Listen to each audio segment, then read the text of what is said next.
Welcome. Today my guest is Loraine Martins. Loraine is Director of Diversity and Inclusion with Network Rail. She's been in the role for 6 years and she's going to be giving us some insights and some tips in what it is to be a successful strategist. In GC Index terms, she has a strong strategist profile and we're going to learn from her experience about the skills that have underpinned her success.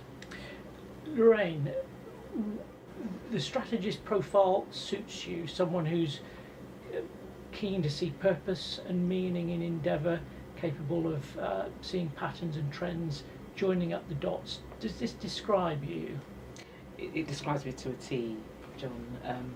I guess the things that I identify quite regularly are different initiatives, different patterns of behaviour. I look at data to inform some of the environment that I'm looking in. I immerse myself in kind of things that are happening and really try to draw those things together for the bigger picture, and then think about how I can help others see that bigger picture and understand how they might help to contribute to it. Yes, and that's the crux of it, it strikes me. But just being a little nosy, have you always had that curiosity about the relationship between events, looking back?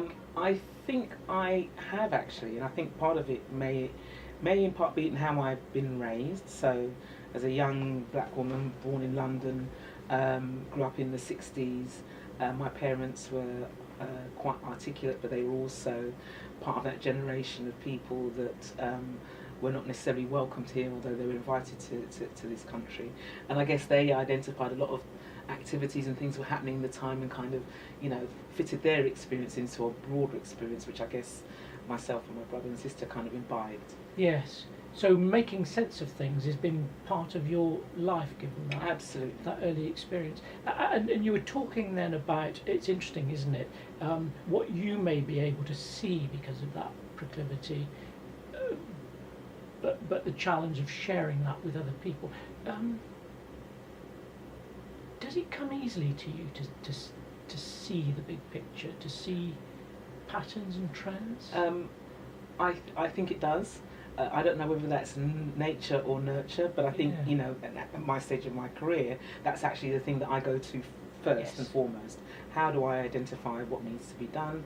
How does that link with other elements of activities and initiatives that we're driving? And how can I get other people to see those patterns and understand Yes. those patterns Yes. and make the link between the business Yeah. of whatever it is that we're Yeah, doing? and I think that's where our learning is going to be. So seeing things comes Yeah. readily to you. Yes. Sharing what you see in Yeah. your head, Yeah.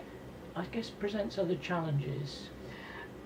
Yes, it does, because my particular discipline is around diversity and inclusion, and so enabling people to understand diversity and inclusion in a broader sense that they may already understand it is one of the things that I need to be able to do.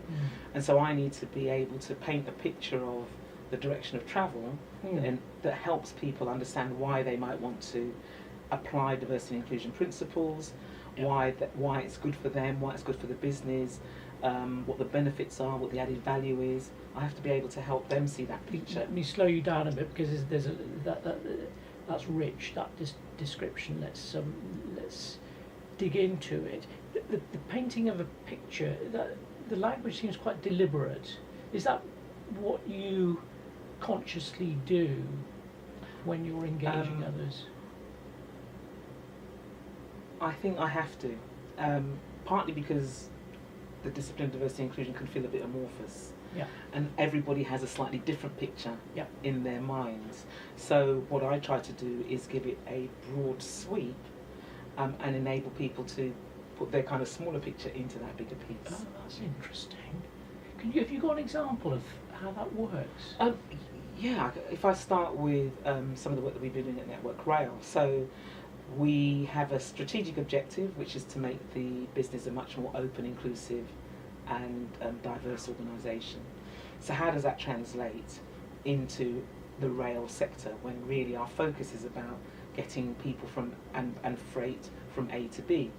So my picture to people is, well, everybody is impacted by diversity and inclusion. Everybody is diverse, we all have our individual traits and features, and we can all bring that to bear on how we understand what we're doing.